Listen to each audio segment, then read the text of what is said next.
Pareigūnė ką tik pasakė, kad reikėtų vairą laikyti abiem rankomis.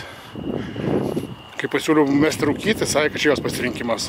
O čia pasirodo kelių eismo taisyklės. Gal pareigūnė galite pristatyti? Jūs kažką norėjot? Taip, norėjau sužinoti, kai pareigūnė man sako, kad reikia laikyti vairą abiem rankomis ir sako, kad tai yra kelių eismo taisyklės. Tai informau, kad laikykit rankomis abiejomis, kadangi važiuojate tarp automobilių, galite atsitrenkti automobilius ir gadinti kitų turtą. Tai jūs kokiu pagrindu mane įspėjote ir nesiėmėte jokių veiksmų? Tai dėl jūsų gerovės. Dėl mano gerovės. Tai jūs socialinė darbuotoja ar policininkė? O tai turi kažkokią reikšmę? Turbūt taip, nes policininkai negali keltis kitaip negu numatyta kodekse.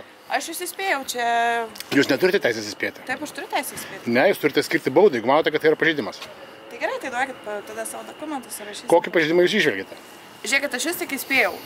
Tai aš nesuprantu, kad jūs mane tik įspėjote. Tai labai šaunu, jeigu suprantate, tai tada nėra ką diskutuoti. Tai būtų gerai, jeigu jūs nesikabinėtumėte prie žmonių, nes kitas pareigūnas iš jūsų jau yra irgi įspėjęs.